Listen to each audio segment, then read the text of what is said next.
The moment my son looked me in the eye and said, "I gave every cent from you to my wife," something inside me cracked in a way that could never fully mend. It was not just the money, it was trust, love, and years of sacrifice stripped bare in one breath. The silence that followed was louder than any scream. In that instant, I understood that betrayal does not always come from strangers. Sometimes, it lives under your own roof, wearing the face you once kissed goodnight. Before we dive into today's story, take a moment to share where you're watching from. We love seeing how our stories bring people together from every corner of the world. Your thoughts and comments are what make this community so special, and we're truly grateful to have you here. If you haven't already, don't forget to hit that subscribe button and turn on notifications so you never miss a new story filled with drama, resilience, and unexpected twists. Now, settle in, get comfortable, and maybe grab your favorite drink because this is a tale you won't want to miss. Let's get started. I wake before the sun touches the ridge behind my house. The desert is still and soft, painted in lavender light. The air carries the faint scent of sage and dust, and for a moment, everything feels suspended, like the world is holding its breath. I rise slowly, feeling the stiffness of my knees, and put the kettle on. The sound of boiling water has become my morning hymn. I brew mint tea, pour it into my favorite chipped mug, and sit by the window. Outside, the cactus blossoms open toward the light, small bursts of color against the ochre sand. My name is Elaine Brooks. I am 72 years old, a retired librarian, and I live in Santa Fe, New Mexico. My home is an adobe house my husband Arthur and I built together nearly 40 years ago. Its walls are warm, rounded, and soft to the touch, like time itself had shaped them. I live here alone now, though not entirely alone. The old clock Arthur once restored keeps me company. Its slow, patient ticking fills the silence better than any radio ever could. Every morning I write in a linen-bound journal. I record what I spent, what I ate, what I felt. I have been doing this for years, a habit carried over from my time managing the library accounts. The small act of writing calms me. It makes sense of the hours. The first entry this morning reads, breakfast, mint tea, 1 slice of toast. Expense, $3 for milk. Feeling, peaceful, a little lonely. Arthur has been gone for 11 years. He died suddenly in his workshop, a screwdriver still in his hand. For a long time, I thought I could hear him moving about the house after dark, that gentle hum he made when he worked. Now the house hums differently, with the dry wind slipping through the cracks. I keep his clock polished, its brass pendulum gleaming in the sunlight. It chimes every hour, and when it does, I whisper, "Still here, Arthur." I live on my pension, $7,800 a month from the state library system. It is enough for comfort, but not extravagance. I stretch each dollar carefully, tracking expenses down to the cent. My world is small but sufficient. The library where I read to children twice a week, the church I attend on Sundays, the garden of succulents I tend with quiet pride. There are neighbors I know, Joan next door, who brings tamales on weekends, and the retired teacher across the street who waves when he waters his lawn. Yet most days pass in silence. My son, Caleb, calls now and then. He lives in Albuquerque with his wife, Marina. His voice always sounds hurried, like the world is moving too fast for him to catch. He tells me about new projects, business plans, ideas that sound half-formed. I listen, proud and slightly worried. He is bright, ambitious, but restless. The digital world confuses me sometimes. I still prefer paper statements, cash envelopes, handwritten notes. Caleb helps me set up online banking.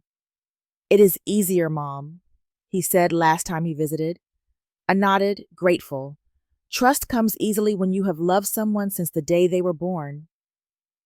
Afternoons are the loneliest.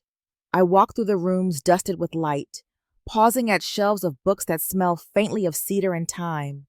In the evenings, I sit on the porch and watch the sky fade into coral and silver. Coyotes sing in the distance. The clock ticks. I think of Arthur, of the years folded behind me, and I write again before bed. Time feels steady tonight. When the clock strikes midnight, I murmur the words he used to say every Sunday while winding it. Time tells the truth. I smile softly. I do not yet know that time, faithful as it is, will soon tell me truths I do not wish to hear. If you're still watching and feeling that chill of what's coming, comment number 1 below so I know you're with me. Things are about to shift in ways no one sees coming. Let's move on to chapter 2. The first sign of change arrived with the heat. By late June, the air above the desert shimmered like glass, and even the lizards moved more slowly.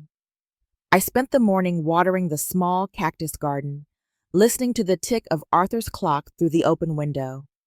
It had always been a comforting sound, but lately it struck too loudly, like it was counting down to something I could not name. The phone rang just as the wind lifted the scent of sage into the house. It was Caleb. His voice was tight but cheerful, the way people sound when they are trying not to frighten you. He said the company had downsized. It was not his fault. He was a victim of circumstance. Marina, in the background, spoke quickly about new strategies and temporary adjustments. Before I could ask anything, Caleb assured me he only needed a few months to recover. He said they might come stay for a little while, until things settled. My heart folded around the word stay. I told him of course they could come. Mothers do not stop giving even when the nest is empty. 2 days later, the driveway filled with their cars, boxes, and the scent of some expensive citrus cleaner. They hugged me tightly, and I tried to ignore the faint hesitation in Marina's embrace. She smiled as if posing for a photograph. By evening, my home looked different. Suitcases in the hall, glowing laptops on the dining table, sleek bottles lined up on the counter. I offered them the master bedroom. Marina protested politely, but accepted before I finished my sentence. My routines began to blur. I woke later because the kitchen was busy, the air filled with the hum of machines and the sound of typing. Marina liked to keep the blinds closed. She said sunlight damaged electronics. I started writing my journal entries in shorter lines, unsure what to call my feelings. One night, I wrote only, full house, empty silence. A week passed before Marina mentioned the accounts. She was standing by the refrigerator, scrolling through her tablet. She spoke smoothly about financial consolidation and reducing digital risk. Caleb added that it would be easier if they managed my online banking. "You have done enough paperwork in your life, Mom," he said, his tone playful but firm. I gave them my debit card and the PIN number, telling myself it was temporary. Marina promised to streamline everything and send me monthly updates. When the next statement arrived, I did not open it. She said she had it handled, and I believed her. I wanted to believe her. The truth was, I felt a strange relief in not dealing with screens and passwords. It felt like being cared for, like trust made solid. But little things began to change. The refrigerator held only diet food, most of it labeled with Marina's handwriting. The pantry, once crowded with jars and teas, looked like a showroom. My handwritten grocery list vanished from the counter. When I asked about it, Caleb smiled, saying, "We are simplifying, Mom." Less clutter. His tone was affectionate, but there was a new edge I did not recognize. One afternoon, I walked to the pharmacy. My blood pressure medicine cost $30. I slid my card into the ATM, typed the familiar numbers, and watched the screen blink red. Account restricted. Contact your financial manager. For a moment, I thought it was a mistake. I tried again. The same message appeared. The wind picked up until I'm tossing sand across my shoes. I stared at the screen until the sun stung my eyes. When I returned home, I heard laughter from the kitchen. Caleb and Marina were cooking, music playing softly. I stood in the doorway, watching the way they moved together, their ease, their private rhythm. The clock ticked louder than the music. I whispered to myself, when did kindness start costing so much? If this story already has you wondering how deep the deception runs, drop a 2 in the comments to stay with me. What happens next will shake everything she thought she knew. Let's continue to chapter 3. The morning the clock disappeared, the house felt wrong before I even noticed what was missing. There was an emptiness that hummed through the rooms, a hollow sound where rhythm used to live. I walked into the living room, and the wall where Arthur's clock had hung for decades was bare. A pale circle of dust framed the place it once occupied, like a ghost refusing to fade. My throat tightened. I asked Caleb if he had moved it somewhere for cleaning. He smiled as if it were nothing. He said it had been sold online, to make space and simplify. The word simplify fell like a stone in my stomach. That clock was the heartbeat of our home, the last thing Arthur had touched. I could almost hear him winding it on a Sunday morning, the smell of oil and metal thick in the air. Now there was only silence, clean and empty. Within days, Marina began her version of decluttering. She packed up framed photos, folded blankets, and replaced them with sterile white cushions. The dining table went next. In its place stood a narrow folding table with 2 minimalist chairs, gleaming and cold. She said the old furniture dated the room. I told myself change was not always bad, but each missing object felt like a tiny subtraction of myself. By the end of the week, my home looked like a temporary rental. Meals changed too. Marina called it a wellness plan. She prepared shakes and soups, measuring portions as if I were an experiment. Caleb praised her for keeping me healthy. I smiled and thanked her, but the food left me hollow. The hunger was not just physical. It was the ache of being managed, of watching my independence shrink spoonful by spoonful. When Joan came by with tamales one afternoon, I reached the door just in time to hear Marina telling her I was on a cleanse. I stood behind the curtain, heart pounding, too embarrassed to interrupt. The smell of corn and chili faded down the hall. That night, the phone rang. I heard Marina answer and say I was asleep. I was sitting right there, hands folded in my lap. I tried asking about my account again. Caleb brushed it off as a temporary bank issue. He said it would all be resolved soon. The words were meant to soothe, but they landed sharp. I knew how to read numbers. I had balanced library budgets for decades. Still, I wanted to believe him. Doubt made me feel disloyal. One sleepless night, I pulled out my old paper ledger. The neat columns of ink had always calmed me. Now the numbers did not add up. Several large withdrawals, hundreds at a time, appeared with dates I did not recognize. I stared until the digits blurred, the pen trembling in my hand. The next morning, I asked Caleb about them. He smiled, tired and patient, and said I was confusing old statements. Marina added gently that stress could cause memory slips. Their concern felt rehearsed. My body began to betray me. The room swayed when I stood up. My blood pressure pills were nearly gone. Dr. Patel's office left a message about scheduling an appointment. I never heard it play. Marina said she had spoken to the clinic for me. That evening, I asked for my debit card back. Caleb sighed, heavy and disappointed. "Mom, you are making this harder than it needs to be," he said. Marina rested a hand on my shoulder, smiling softly, as if I were a frightened child. The gesture froze me more than anger would have. I went to bed hungry. The place where the clock once hung glowed faintly in the moonlight. I could almost hear its steady ticking in the dark, but it was only the sound of my own pulse, thin, uncertain, fading into silence. If you're still watching and can feel the tension rising, comment number 3 below. The mask begins to slip in the next part. Don't blink, because chapter 4 changes everything.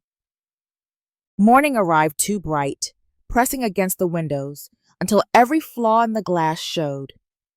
I sat at the kitchen table, a cup of tea cooling beside me, watching dust drift on through the light.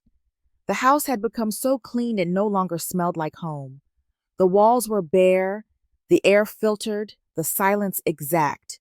I could see my reflection in the window, thinner, washed out, a woman who had misplaced herself. I told myself it was only exhaustion, that a good meal would fix it, but the refrigerator hummed like a locked vault behind me. I decided to ask for something small, something harmless. Joan's birthday was coming. I wanted to buy her a book of poetry, a gift that would remind me of the library days. When Caleb came in, I asked gently for $20. He frowned as though I had broken a rule. He said they were on a strict budget, that random cash spending made tracking impossible. Marina, leaning on the counter, added that online purchases were better for records. I apologized before realizing what I was apologizing for. The conversation ended with her reassuring smile and my quiet shame. Later, I searched the drawers for my checkbook. It was gone. So were the stamps and envelopes I kept for bills. The absence made the room tilt. I pressed my palm against the counter to steady myself. Each drawer that closed on emptiness felt like a small betrayal wrapped in orderliness.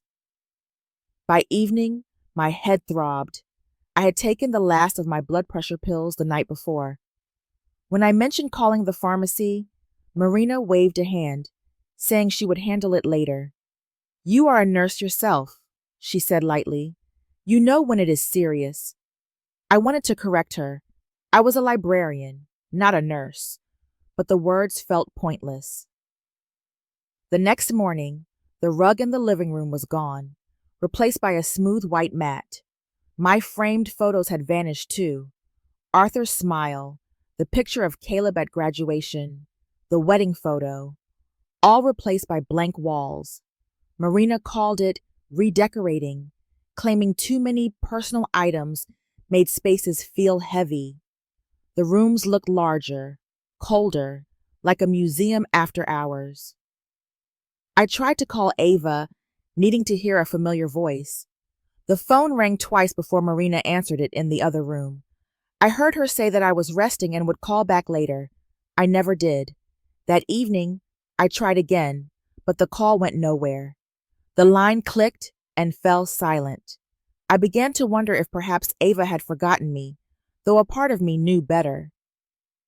When I asked about the missing things, Caleb said I probably donated them. Marina's voice softened in sympathy. "You have had a lot on your mind lately." The way she said it made me question myself.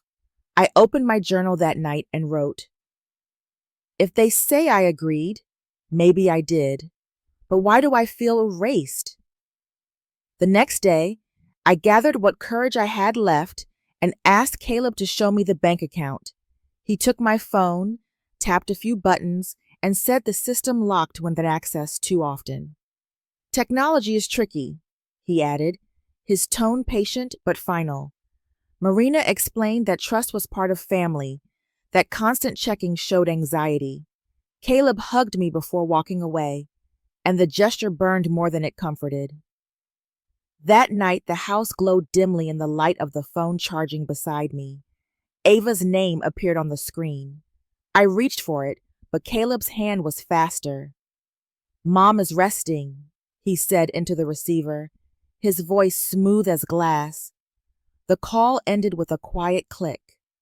I sat staring at my reflection in the dark window until it blurred into nothing but the outline of someone who used to belong here. If your heart's already pounding and you can sense that the calm won't last, Type 4 in the comments to let me know you're still here. The storm is just starting. Let's step into chapter 5. That morning, I woke to an unnatural silence. The house seemed to hold its breath, every sound smothered by the heavy air.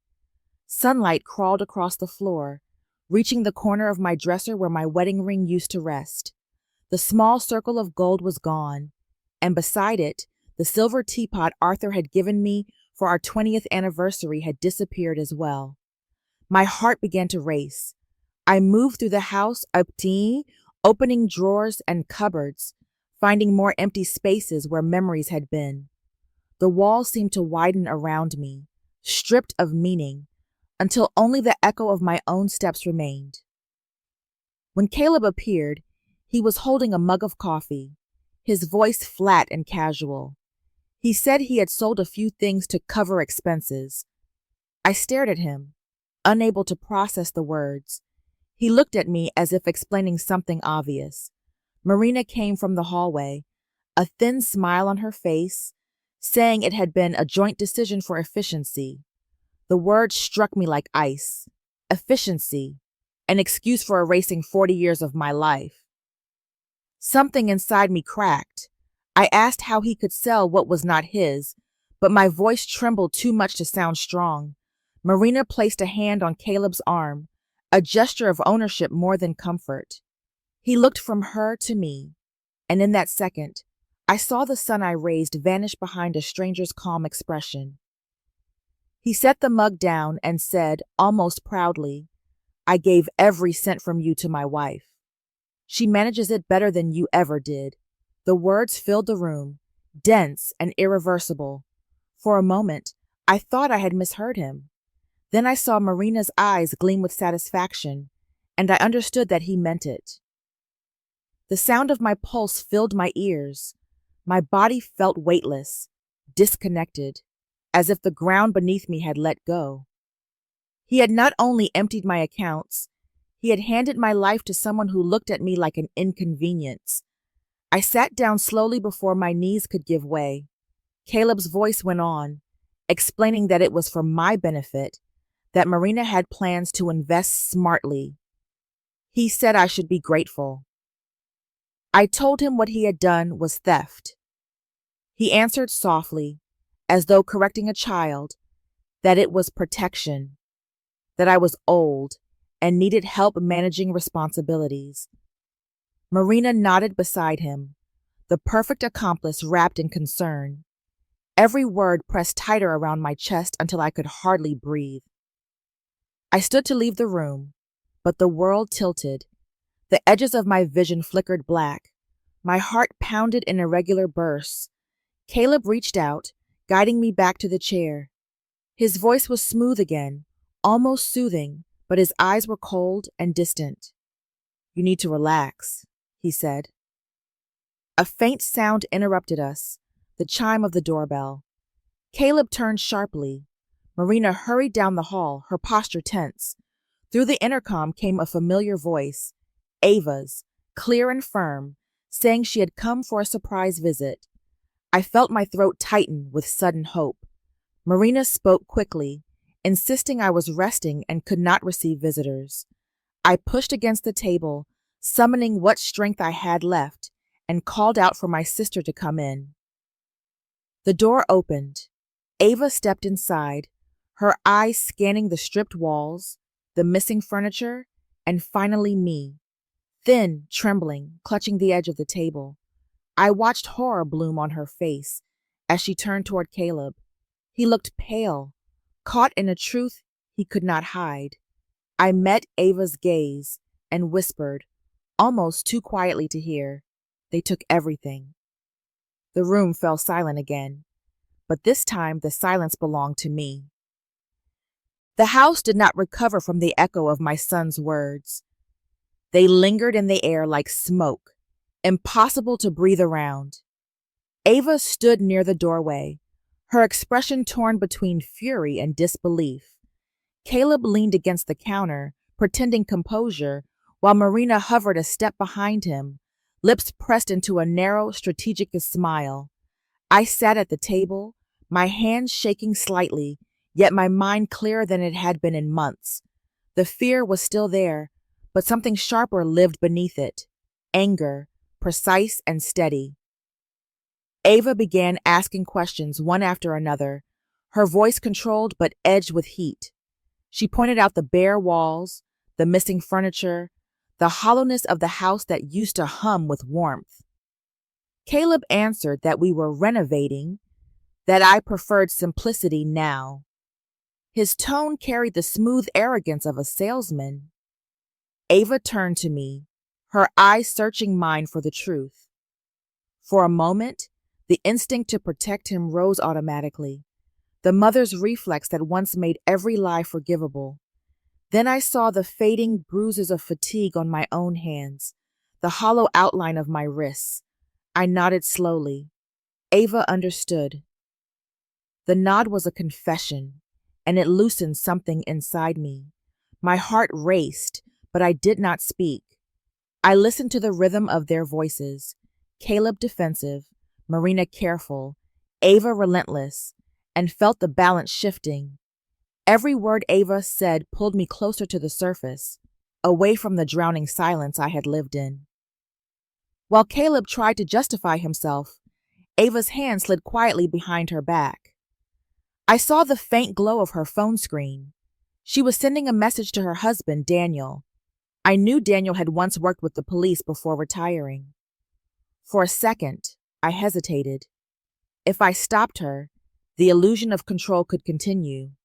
If I let her, everything would unravel. I let her. Caleb noticed her movement and bristled. He accused her of meddling, his voice rising with nervous energy. That was when I spoke. I said I wanted my accounts returned, my access restored. The sound of my own voice startled me. It did not sound weak. Caleb laughed, a thin sound that tried to disguise fear. He said I was emotional, that I did not understand how the modernist systems work. Marina joined in, telling Ava she should leave before I'd causing trouble. I did not move. I said it again. I wanted my money back. Caleb's smile faltered. He told me not to embarrass myself. I said if he refused, I would call the police. The air grew sharp. For the first time, Marina lost her poise. Her mouth twitched as though she wanted to speak but could not find the right lie. Then came a knock, a deep, steady sound that cut through the tension. Caleb froze. Marina turned pale. Ava opened the door, and Daniel stepped inside. He looked calm, but carried authority like armor. His eyes moved across the empty room before landing on me. He greeted me gently and then faced Caleb. He asked why his mother-in-law was living in these conditions, where her money was, and who had been making the financial decisions. Caleb stammered something about investments, about temporary hardship. But Daniel's silence dismantled his confidence. Marina tried to smile, to sound cooperative, but her voice cracked. The facade was collapsing. In the quiet that followed, I felt the weight of every lost object, every empty drawer, every unanswered call. And yet, under that weight, there was air again, thin, trembling, but real. I looked at Caleb. For the first time, he looked small, like a man cornered by his own choices. My body still trembled. My voice nearly failed me, but I said it clearly, each word balanced on breath. I'm not afraid anymore. The room stayed silent, but the silence was no longer theirs to keep. If you've made it this far, and the truth is hitting harder than you expected, comment 6 below, so I know you're still with me. What unfolds next in Chapter 7 will leave no one untouched. Morning came gray and still, as if the desert had forgotten how to breathe.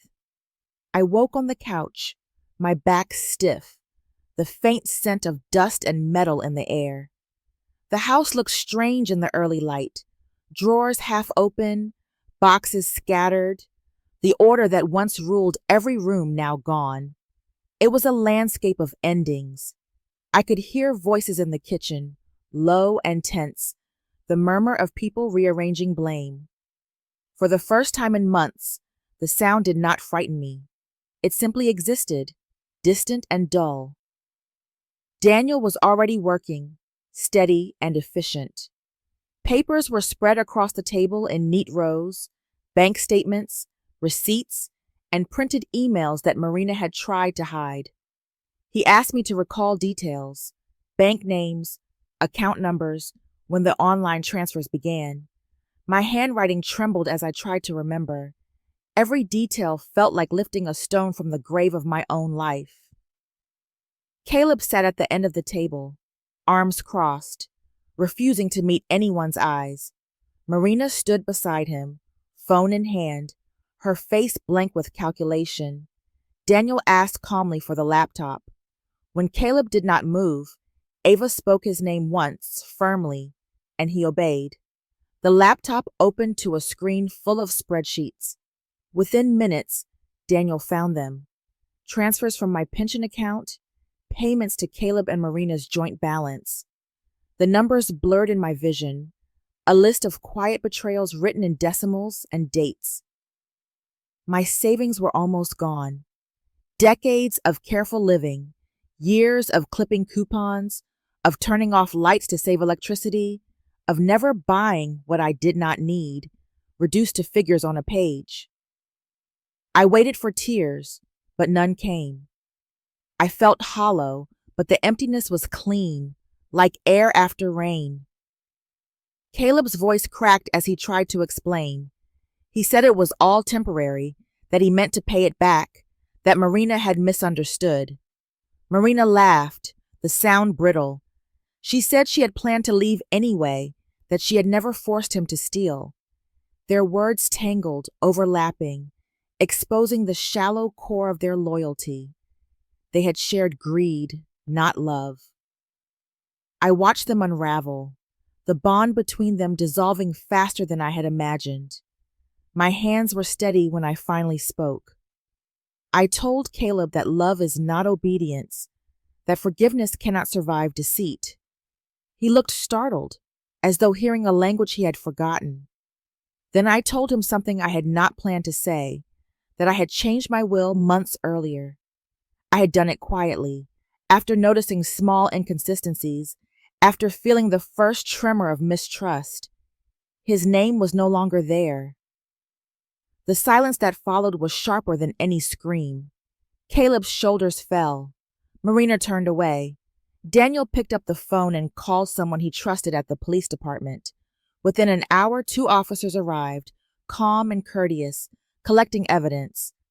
They spoke gently to me, their professionalism a balm after so much chaos. Marina tried to leave, but one officer asked her to stay for questioning. Caleb slumped into a chair, pale and wordless. By afternoon, the house was quiet again. Ava and I sat together in the living room. The bare walls glowed softly under the fading sun.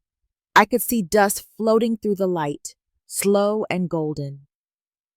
It felt like time itself had slowed to give me room to breathe. When they finally left, I wandered through the house, touching each empty space where something once stood. In a drawer, I found a small wooden sparrow, carved by Arthur years ago, its wings smooth from his hands. I set it on the mantel, the single thing left that still carried his warmth. The air felt lighter. "I am still here," I whispered. The words sounded fragile, but they were true. The house had grown quiet again, but the silence felt different now. It was lighter, no longer pressing against my chest. I moved through each room slowly, letting my fingers brush the smooth walls, the cool window frames, the edges of things that had survived. The air carried the scent of rain and sage. Outside, the desert shimmered under the soft weight of dawn. Caleb and Marina were gone, detained, questioned, their voices no longer echoing through these rooms. The house was mine again, though it felt strange to say it out loud. Ava stayed for a few days. Together, we went through the endless forms and calls that follow betrayal. Daniel connected us with a fraud investigator at the bank. The man's tone was calm and professional, his words both reassuring and weary. Some of the money would be recovered, he said. The rest was likely gone for good. I nodded. I felt no anger, only an acceptance that settled deep inside me, like sand after a storm. I told him I just wanted my independence back. We spent mornings sorting through papers, afternoons restoring small pieces of order. I found comfort in the rhythm of it. I opened the windows wide, letting sunlight flood the house for the first time in months. The light revealed dust, yes, but also possibility. I unpacked the few books that had survived Marina's redecorating. Their spines were faded, but familiar. I placed them on the shelves again, aligning them the way I used to at the library, by subject, by story. Each one felt like a returned memory. One morning, I wrote a letter to Caleb. My hand trembled as I began, not from anger, but from the weight of what I wanted to say. I told him that love cannot be shaped by fear or ownership, that the world gives us chances to choose who we become, and he had chosen wrong. I did not write to punish him, only to understand my own voice again. When I finished, I folded the paper carefully and placed it in the drawer beside my bed. It did not need to travel. Writing it was enough. Later that week, Joan knocked on my door. Her eyes widened when she saw me standing there instead of someone else answering for me. She handed me a basket of tamales. The smell filled the hallway, warm and real. We sat on the porch together, eating slowly, saying little. The sun dipped behind the hills, and for the first time in a long while, I felt part of the world again. I returned to the library soon after. The children's laughter filled the air as I read aloud, the words flowing with the ease of an old habit. Their questions came fast and bright, and I realized how much life had waited quietly for me to come back. A small package arrived a week later from the police department. Inside lay my wedding ring and the silver teapot. Both were slightly tarnished, but when I held them to the light, they gleamed faintly, as if remembering who they belonged to. I placed them beside Arthur's wooden sparrow on the mantel. The three objects together looked like a promise, fragile but whole. That night, I wrote in my journal. I lost nearly everything I built, but I did not lose myself.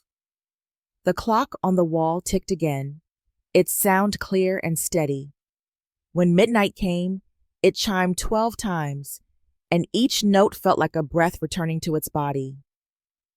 If you're still here and holding your breath for what's next, comment 8 below to stay on this journey with me. The final chapters will reveal the price of every secret. Let's move toward the ending together. Autumn settled gently over Santa Fe, brushing the desert in gold and bronze. The days turned cool and the wind carried the faint sweetness of dry sage. I kept the windows open, letting the air move freely through the house that had once felt suffocating. The rooms had changed again, not by design, but by care. My books filled the shelves, plants leaned toward the light, and the clock on the wall ticked with a calm that no longer sounded like warning. The silence was full now, not empty. Daniel called every few weeks with updates about the case. Marina faced charges for fraud and manipulation, while Caleb cooperated, his testimony the only thing that kept him out of prison. There was no satisfaction in hearing it. Justice was necessary, not comforting. It repaired structures, not hearts.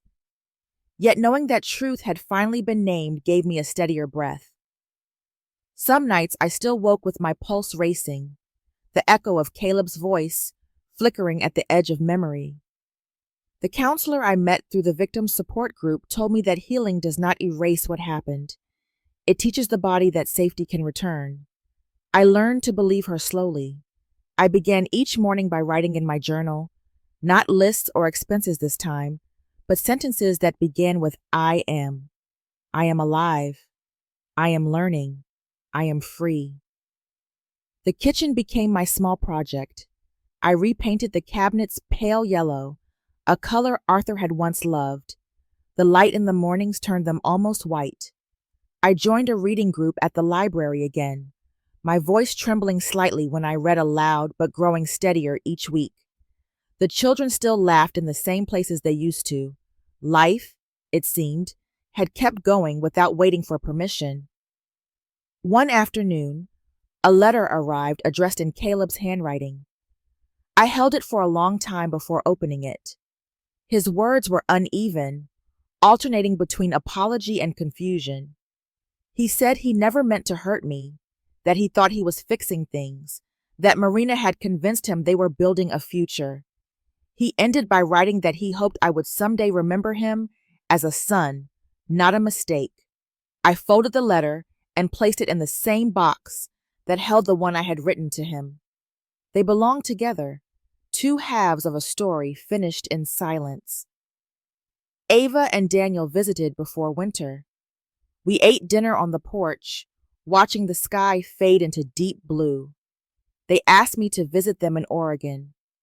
I smiled and told them I would think about it, but I knew I would stay. My roots were here, in the dry soil that had seen everything and still offered beauty. The next morning, I worked in the garden, planting marigolds and sage. The wind moved softly around me, carrying the scent of earth and renewal. That night, I wrote my final journal entry. Truth arrives like dawn, soft, uninvited, but impossible to turn away from. The clock chimed once. I closed my eyes and listened to the sound fade, peaceful and true. The first light of winter touched the desert like a slow breath. I sat at the kitchen table with my hands around a mug of tea, listening to the soft hum of the kettle cooling. The window glass was cold beneath my fingertips, but the world outside glowed faintly gold. The clock above the stove ticked in its calm rhythm, no longer a reminder of loss, but a companion marking time as it passed. It had been nearly a year since that afternoon when everything collapsed. A year of quiet mornings, restless nights, paperwork, and long walks beneath the endless New Mexico sky. I once thought healing would mean forgetting. It does not. Healing means remembering without letting the memory define the day. The wound closes, but it leaves a line, a map that shows where you have been. Mine runs deep, but it no longer hurts to trace. I have learned that time does not fix things. It teaches you how to live beside what cannot be fixed. There is a strange mercy in that. The ache becomes background noise, like the wind that always moves through this land. You stop fighting it. You let it move around you. I sometimes think about Caleb, not as the man who betrayed me, but as the boy who used to wait for me by the school gate, his hands sticky from candy, his eyes bright with stories. I have stopped trying to decide whether I forgive him. Forgiveness is not a door you open once. It is a window that cracks and closes with the weather. What I know is that I wish him peace, even if I cannot walk beside him anymore. Arthur's clock still stands in the corner. This morning I wound it again and listened as the pendulum began to move. Its steady tick fills the room, joined by the faint rustle of a sparrow on the window ledge. I looked at the wooden sparrow carved long ago and at the silver teapot gleaming beside it. They have survived every storm, silent witnesses to time's truth. I whispered a thank you to Arthur, not because I missed him more, but because I had finally understood the kind of love that does not vanish when life shifts. After breakfast, I took out my journal and wrote a letter. Not to Caleb, not to anyone I know, but to whoever might find it someday. If you ever doubt your worth, I wrote, remember that love is not proven by what you give away, but by what you refuse to lose. Your peace is not selfish. guard it as if it were breath. I folded the note and placed it at the back of my journal, a small inheritance of truth. When the sun climbed higher, I stepped outside. The air smelled of dust and possibility. The desert stretched wide, unbroken, honest. Behind me, through the open door, I heard the clock strike noon. Time tells the truth, I whispered, and for the first time, I truly believed it. In the quiet after betrayal, life does not return to what it was. It becomes something deeper. Time teaches that pain, once faced, no longer defines us. It simply reminds us that we endured. Dignity is not taken by those who wound us. It is reclaimed the moment we decide to stand again. Healing is rarely loud. It is the soft decision to breathe, to begin, to choose peace over bitterness.